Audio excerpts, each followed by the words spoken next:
अस्सलामुअलैकुम, कैसे हैं आप? ठीक हैं? अपने आप को टाइम दे रहे हो? अपने आप को टाइम दिया करो और मुस्कुराते रहा करो, ज़िंदगी बेहतर बनेगी।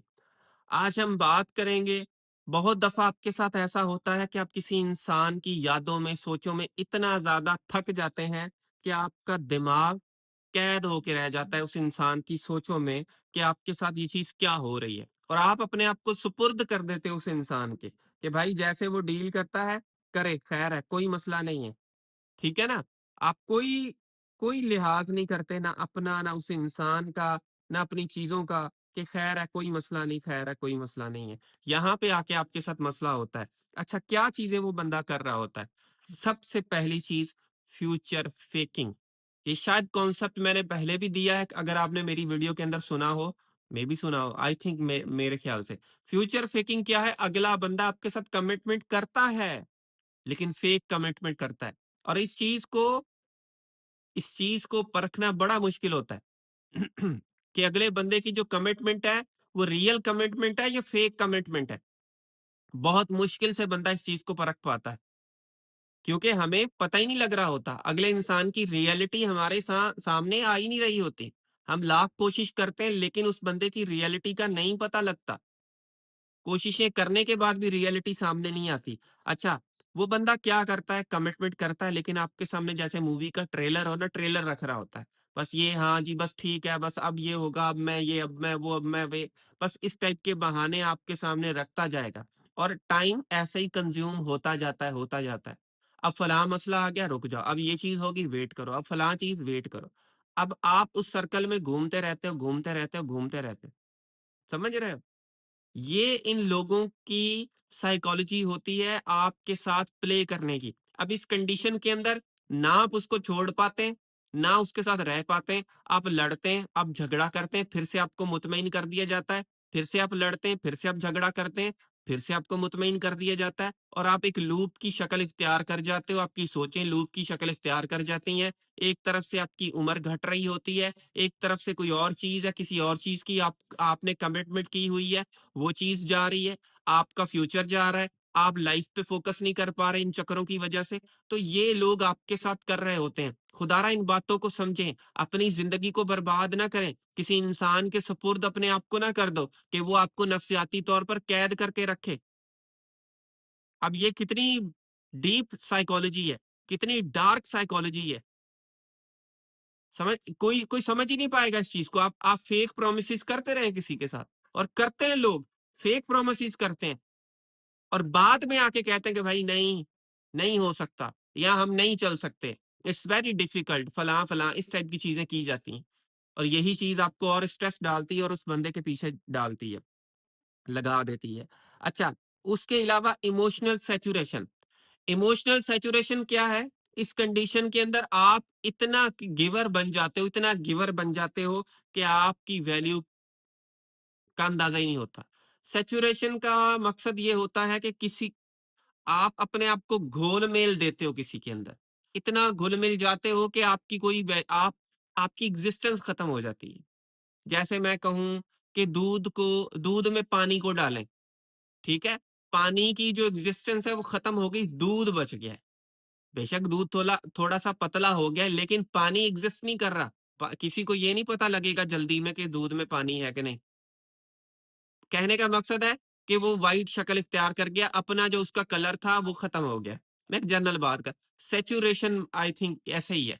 को आप अपने आप को ऐसे नहीं है तो, लेकिन ये एग्ज़ाम्पल आप पे सूट करता है भाई, कि आप अपने आप को किसी में इतना घोल-मेल देते हो कि आपकी एग्ज़िस्टेंस खत्म हो जाती है, तो आपकी वैल्यू भी खत्म हो गई। जब आपकी वैल्यू खत्म हो गई, तो भाई वो बंदा क्यों आपको आपकी तरफ आएगा? आप कैद हो गए उसमें। अब नफ्सियाती तौर पर कैद हो गए। अब बैठे सोच रहे हो, परख रहे हो उस बंदे को, भाई यहाँ आप कहते हो मुझे निकालो, ठीक है? जैसे दूध से पानी निकालना, इट्स इट्स नामुमकिन आई थिंक, अनटिल अनलेस आप उसको जो है ना, आई थिंक आग दो तो वो जो स्टीम की सूरत में जा रहा है वो एक अलग बात है। लेकिन एग्ज़ैक्टली निकालना मुश्किल है। तो आप किसी के अंदर अपने आप को ऐसे फँसाते हो और फिर बैठे रहते हो, भाई कोई आए आपकी मदद करे। आप निकल सकते हो, और वो निकालेगा कौन आपको?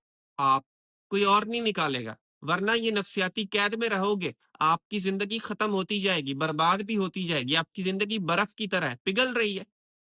चले सर्दियों में बर्फ कुछ कम पिघलती है, लेकिन पिघल रही है भाई, ज़िंदगी पिघल रही है, तो उसको उसका एहतराम करें। अच्छा, फिर आती एक और चीज़ आती है माइक्रो डिसरिस्पेक्ट। अगला बंदा छोटी-छोटी चीज़ या छोटी-छोटी डिसरिस्पेक्ट करता है, छोटी-छोटी बेइज़्ज़ती करता है आपकी, मीठी-मीठी बेइज़्ज़ती। अब ये जो छोटी-छोटी बेइज़्ज़ती होती है, ये आपको अंदर से खाती है कि भाई मेरे साथ ये चीज़ क्यों की जा रही है? और आप एक व्हाय का सवाल करते हैं कि व्हाय? ये क्यों हो रहा है? ऐसा नहीं होना चाहिए। इसने मेरी डिसरिस्पेक्ट क्यों की? क्या मेरी वैल्यू नहीं है? आप अपने आप से सवाल करते हैं। अपनी नज़रों में भी गिरते जाते हैं, लेकिन अपने आप से ही आप सवाल कर रहे होते हैं। और बार-बार आप अपने अपने आप से ये सवाल करते हो। जब डिसरिस्पेक्ट की जाती है, आपका ब्रेन उस इंसान की सोचों में और ज़्यादा जाता है कि इसने ऐसा क्यों किया? और आप अपने आप को कैद करवाते हैं और छोटी-छोटी डिसरिस्पेक्ट कुछ लोग जानबूझ के करते हैं। आपकी बॉडी पे, आपके ऊपर कोई बॉडी शेमिंग की जाएगी या कोई और चीज़ें की जाएँगी, ताकि आप उस बंदे के बारे में जो आपकी सोच है या आपकी जो चीज़ें हैं वो ऐसे हों कि वो पता नहीं क्या आला है।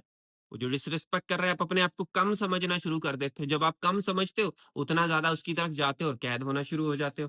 ये चीज़ हो रही होती है। फिर एक और चीज़ आती है, इसको बोला जाता है डिले डिटैचमेंट। डिले डिटैचमेंट क्या है? वो इंसान ब्रेकअप भी नहीं करता, कनेक्शन भी नहीं बना रहा। यानी कि आपसे कोई रिश्ता नहीं तोड़ रहा, लेकिन वो कनेक्शन नहीं है जो कनेक्शन आप चाह रहे हैं, या जो कनेक्शन होना चाहिए, वो कनेक्शन नहीं है। और जिसकी वजह से आपका ब्रेन स्ट्रेस का शिकार है और आप कंटिन्यूअसली उस बंदे की मिन्नतें कर रहे हैं, राब्ता कर रहे हैं, उसको बोलते हैं कि ऐसा क्यों कर रहे हो? प्लीज़ मेरे साथ बात करो, खुदारा बात करो, ऐसी चीज़ें ठीक नहीं होती हैं। बार-बार उसको इस टाइप की चीज़ें करते हैं या कहते हो। लेकिन वो इंसान फिर भी आपके साथ नहीं चल रहा होता और आप एक स्ट्रेस का शिकार होते हो कंटिन्यू। अच्छा, फिर वो बंदा क्या करता है, एक और कॉन्सेप्ट है, इसको बोला जाता है इमोशनल प्रायोरिटी शिफ्ट। वो बंदा प्रायोरिटी को शिफ्ट कर लेता है। आपकी वो इम्पोर्टेंस नहीं रहती जो आपकी इम्पोर्टेंस थी। यानी कि वो अपनी प्रायोरिटी किसी और इंसान में बना लेता है, या वो आपको वो इम्पोर्टेंस नहीं देता जो इम्पोर्टेंस आप डिज़र्व कर रहे होते हो। जो आप चाहते हो, वो नहीं हो रहा। जितनी इम्पोर्टेंस आपको चाहिए, वो नहीं मिल रही। तो आप कंटिन्यूअसली उस बंदे की तरफ जाते हैं और आप उस इंसान में नफ़्सियाती तौर पर कैद हो जाते हो। और फिर जैसे वो बंदा चाहता है, आप वैसे करते हो, मजबूर हो गए। नफ़्सियाती यही लव-शव ये सब कुछ ये एक नफ़्सियाती चीज़ है और कुछ नहीं है।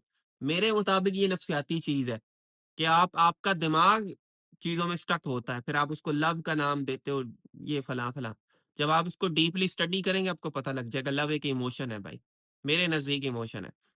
मुझे उम्मीद है आपने इस वीडियो से कुछ ना कुछ चीज़ें ज़रूर सीखी होंगी। So thank you for watching this video. आखिर में मेरी आप सब लोगों के लिए दिल से दुआ है, अल्लाह आपको खुशियाँ दे और आपके सारे गम धो दे। आमीन सुम्मा आमीन। अल्लाह हाफ़िज़।